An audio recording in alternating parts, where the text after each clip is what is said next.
कैमरे पर्दे के पीछे में द पावर ऑफ वुमेन। इससे पहले लास्ट एपिसोड में हमने आपको एक दुखी मजलूम औरत के बारे में बताया जिसके ऊपर समाज ने बहुत अत्याचार किया, लेकिन समाज का दूसरा पहलू भी है जो एक एजुकेटेड लेडी है। आज हम उनसे आपको मिलाएंगे।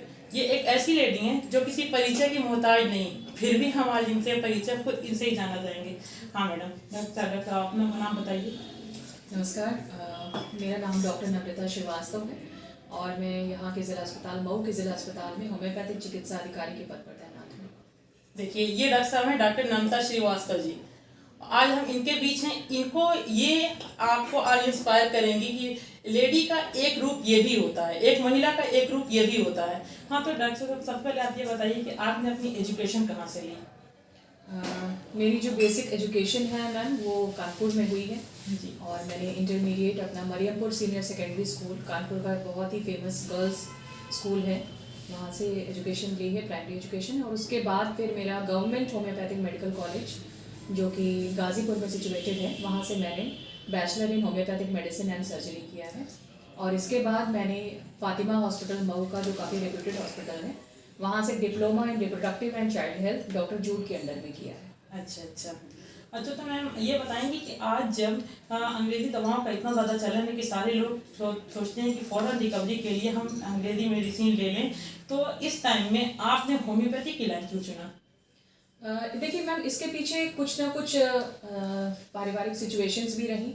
जब जिस वक्त मैंने तैयारी कर रही थी उस वक्त मेरे मुझसे बड़ी बहन थी, छोटी बहन थी जो कि फ़ैशन डिज़ाइनिंग करना चाहती थी। और मैं थोड़ा सा बताना चाहूँगी कि मेरी फैमिली में 3 सिस्टर्स ही हैं और हम तीनों बहनों को हमारे पिताजी ने शुरू से ही एजुकेशन के मामले में कोई एक नॉट अ स्टोन अनटर्न जिसको कहते हैं ना, कोई कमी नहीं रहने दी। भले वो कम हालात में रहे हों, कैसे भी रहे हों, लेकिन हम तीनों बहनों की जो एजुकेशन थी उसके लिए उन्होंने कभी कोई कॉम्प्रोमाइज़ नहीं किया। और सिचुएशन ऐसी आई कि जब मैंने CPMT क्वालिफाई किया तो उस वक्त बहुत ज़्यादा हमको नंबर नहीं मिले, तो हमें MBBS नहीं मिला, हमें BHMS मिल रहा था। एट द सेम टाइम मेरी बहन का सिलेक्शन जो मुझसे जस्ट छोटी थी, उनका national institute of fashion technology में भी सिलेक्शन हो गया। तो परेशानी ये आ रही थी कि national institute of fashion technology की फ़ीस काफ़ी ज़्यादा थी और मेरे पिताजी एक प्राइवेट कंपनी में जॉब करते थे।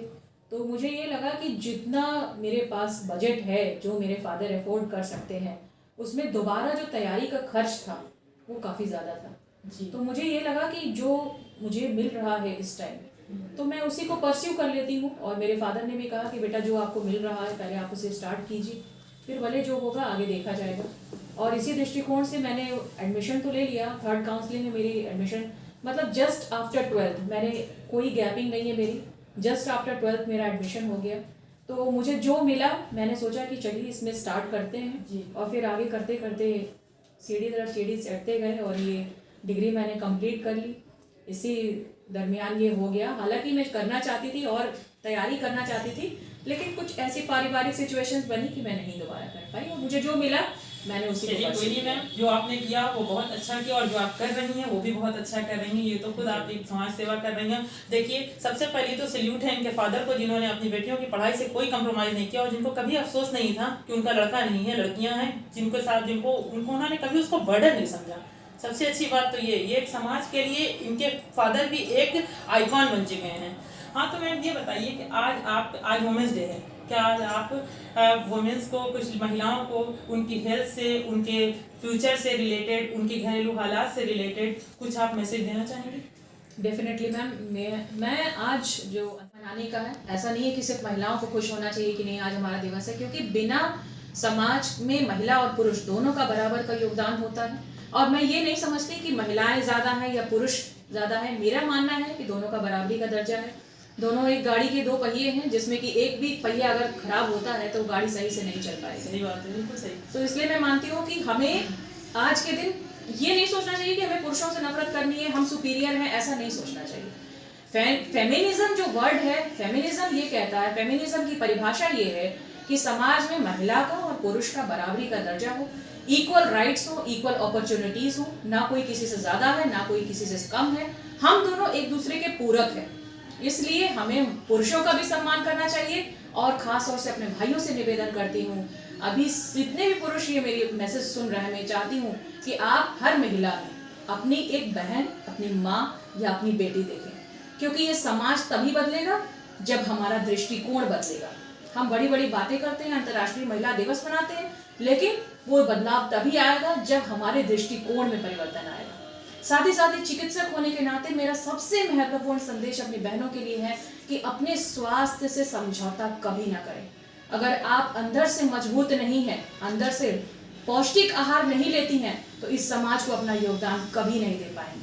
और बिल्कुल जो हमारे पुरखे खाते थे, जो हमारे दादी बाबा खाते थे, जो हमारे नानी नाना खाते थे, उस खान पान में जितनी ताकत थी उतने आजकल के भोजन में नहीं है।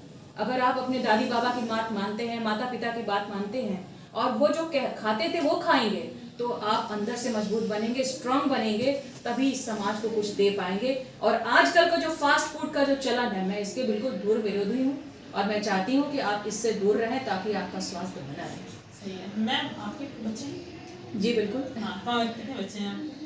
मेरे 3 बच्चे हैं, 2 बड़े बच्चे हैं, एक लड़का और लड़की, और एक छोटी है, अभी 4 साल की है। यानी 2 बेटियां और 1 बेटा। Congratulation ma'am. अच्छा, सब मैम, आज की जो पीढ़ी है, जो युवा पीढ़ी है, जो आज की लड़कियां हैं, यही कि अगर आप चाहते हैं कि समाज आपको एक अच्छे नज़रिए से देखें, तो सबसे पहली चीज़ है एजुकेशन। एजुकेशन यानी शिक्षा।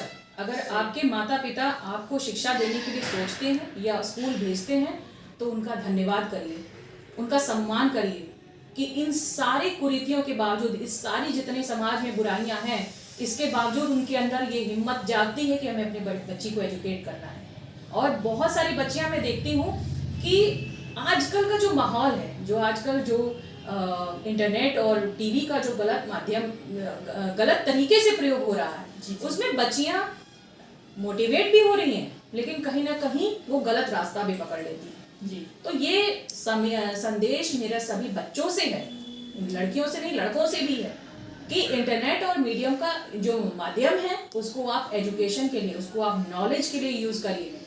उसको आप लोग इधर उधर की चैटिंग में और इधर उधर व्हाट्सएप ग्रुप में, इन सब में अपना टाइम वेस्ट बिल्कुल भी मत करिए। अगर आपको अपना करियर बनाना है तो अगर आपको करियर बनाना है तो भूल जाइए कि व्हाट्सएप क्या होता है, फेसबुक क्या होता है, इंस्टाग्राम क्या होता है, भूल जाइए।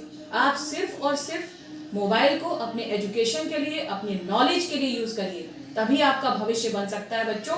क्योंकि इस इंटरनेट के जहाँ कुछ फायदे हैं वहाँ कुछ नुकसान भी हैं, और मेरा ये मानना है कि आजकल की जो युवा पीढ़ी है उसमें से बहुत सारे लोग भ्रमित भी हो रहे हैं।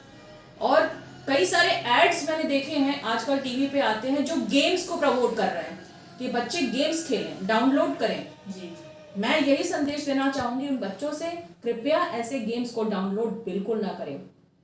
अभी कुछ दिन पहले ही मेरे पास एक फ़ोन आया, अदरी से था वो फ़ोन, और आप ही जैसे मुस्लिम भाई थे वो, और उन्होंने मुझसे ये कहा कि मैम आप एक वीडियो बनाइए जिसमें हमारे बच्चों को ये संदेश दीजिए कि बच्चों आप लोग गेम मत खेलो, अपने मम्मी पापा की बात सुनो, अगर वो आपको एजुकेट कर रहे हैं, पढ़ाना लिखाना चाहते हैं तो उनके पैसे की कदर करो। जी। तो कहीं ना कहीं मेरे अंदर ये बात आई कि वो कितना पीड़ित रहा होगा वो व्यक्ति या वो भाई जिसने मुझे अपना समझ के फ़ोन किया। तो उनके जैसे मैं तमाम माता पिता की तरफ से ये संदेश देना चाहती हूँ कि प्यारे बच्चों, अगर जीवन बनाना है तो व्हाट्सएप, फेसबुक और इंस्टाग्राम के जाल में मत फंसिए, अपने पढ़ाई पे ध्यान दीजिए, अपनी एजुकेशन पे ध्यान दीजिए, ताकि आपका जीवन संवर सके। Thank you. देखा आपने, आज डॉक्टर साहबा से बात हुई, डॉक्टर साहबा ने एक बहुत अच्छा मैसेज भी दिया। ये एक सोसाइटी के लिए आइकॉन भी हैं, महिला का एक रूप ये भी हैं। डॉक्टर साहब, आपसे बात करके बहुत खुशी हुई, बहुत अच्छा लगा, और हम उम्मीद करते हैं कि आपने जो मैसेज दिया है वो हमारे ऑडियंस को काफ़ी पसंद आएगा और काफ़ी लोग उसको फॉलो करेंगे, बहुत सारे बच्चे इसको फॉलो करेंगे। Thank you.